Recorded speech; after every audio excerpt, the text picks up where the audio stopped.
भगवान राम ने अपना शासन आरंभ किया तो जो पृथ्वी थी, जो उनके गहने थे, संपत्ति थी, सब उन्होंने बांट दिया।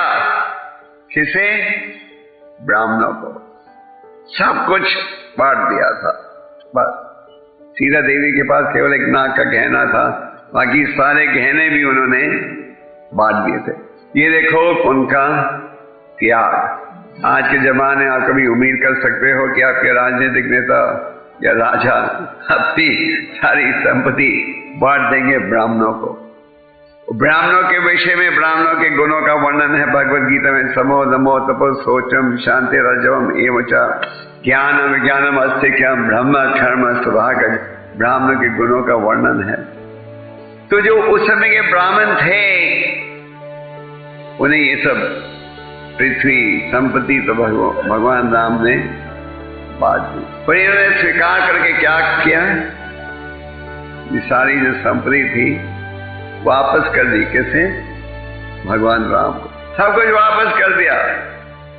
उन्होंने कहा कि आप हमारे हृदय में बैठ गए हो, आपने हमें अज्ञानता से छुड़ाया है, हमें ये भौतिक संपत्ति नहीं चाहिए दान के।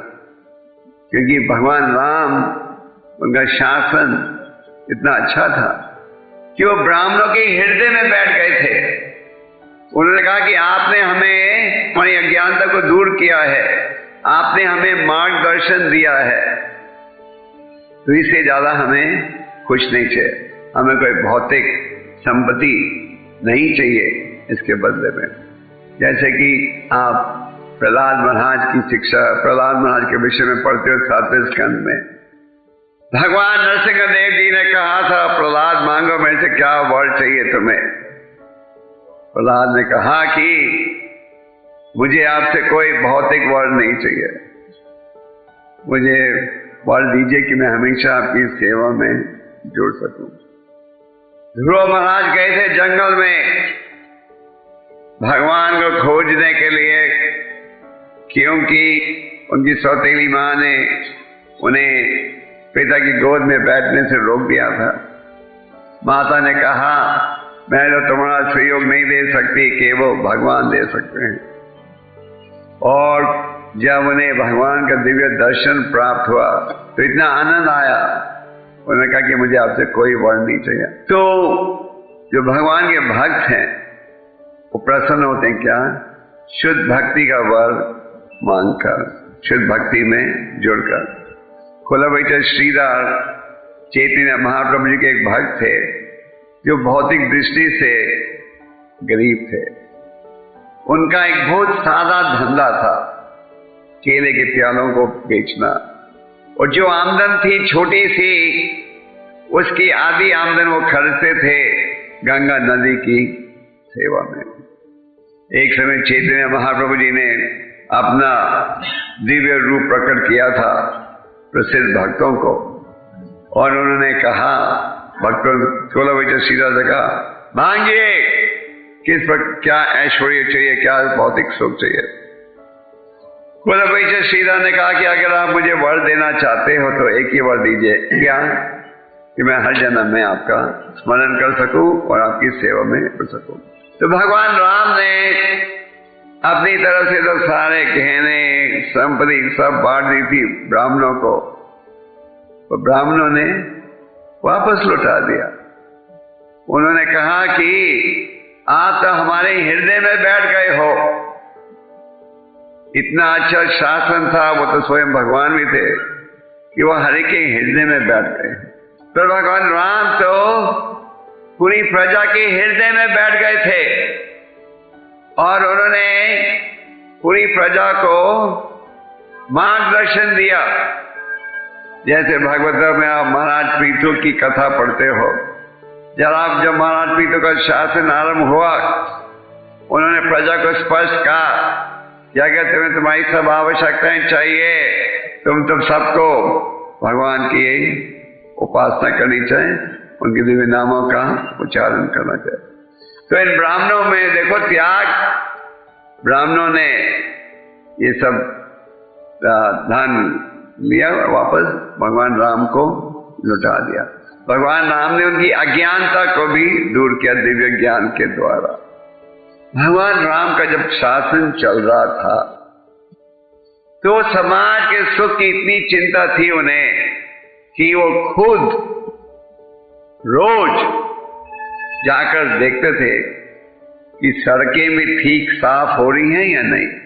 आप इसका कल्पना लगा सकते, खुद देखते थे सड़कें ठीक साफ हो रही हैं या नहीं। और उस समय अयोध्या की सड़कों को रोज धोया जाता था। किसके साथ? गुलाब के सुगंधित जल के साथ। और जल कौन फेंकता था? हाथी के सूंड, उनके सूंड से ये सुगंधित पानी निकलता था और सारी सड़कें जो हैं साफ होती थी।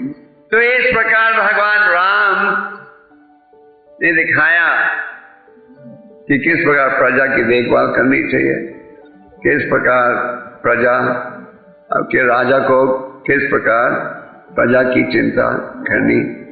अब जैसे हमने कहा था, प्रभु जी कहते हैं कि वो राम राज्य का सुख जो प्राप्त हुआ था त्रेता युग के आरंभ में, वो सुख आपको आज भी प्राप्त हो सकता है अगर आप क्या करो, या हरे कृष्ण महामंत्र का उच्चारण करो। प्रभु जी कहते हैं कि राम राज्य का सुख आप कलियुग में भी प्राप्त कर सकते हो अगर आप ये महामंत्र का उच्चारण करो, क्योंकि इस कलियुग में भगवान अवतारित होते हैं किस माध्यम से? महामंत्र के द्वारा। कली काले नाम रूप कृष्ण अवतार। तो जब आप ये हरे कृष्ण महामंत्र का उच्चारण करते हो तो इसके द्वारा आप परम भगवान से प्रार्थना कर रहे हो सेवा के लिए। और इसमें कृष्ण और राम दोनों का ही गुणगान करते हो। एक समय हमारे दो सन्यासियों में थोड़ी चर्चा हो रही थी, ये जो राम शब्द का एक और अर्थ आनंद, तो राम शब्द है, इसके द्वारा किसका वर्णन है? एक सन्यासी ने कहा भगवान राम, दूसरे ने कहा बालराम। तो दोनों गए प्रभुपाद जी के पास पूछने के लिए, what does this Ram refer to? Krishna, Ram और बालराम? तो प्रभुपाद जी कहा दोनों ही ठीक हो। तो जब हम महामंत्र का उच्चारण करते हैं तो महामंत्र के उच्चारण से हृदय की शुद्धि प्राप्त होती है और आप वही सुख प्राप्त कर सकते हो इस कलियुग में महामंत्र के उच्चारण के द्वारा। क्योंकि महामंत्र के उच्चारण के द्वारा हृदय की मैल निकलती है। महामंत्र के उच्चारण से असली आनंद आप अनुभव कर सकते हो और जन्म मृत्यु के बंधन से मुक्त हो सकते हो। तो आज हमें महामंत्र का उच्चारण करना चाहिए। महामंत्र के उच्चारण में भगवान राम का गुणगान भी हो रहा है और महामंत्र के उच्चारण से आप भगवान के शरणागत हो सकोगे। तो आप सब भगवान श्री रामचंद्र जी की कृपा प्राप्त कीजिए और इस शुभ अवसर पर हमें ये निर्णय करना चाहिए कि हमने भगवान श्री कृष्ण राम के शरणागत होना है और उनकी शिक्षा के आधार पर जीवन को आगे बढ़ाने का प्रयास करना चाहिए। हरे Krishna.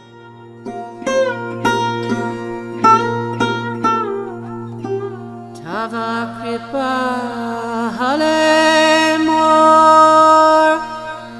mor kata shuda habe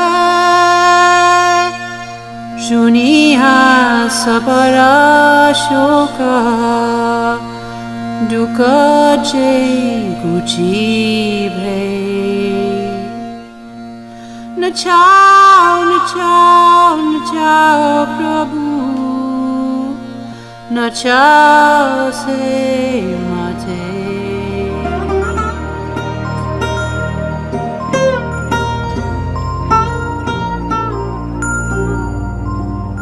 ah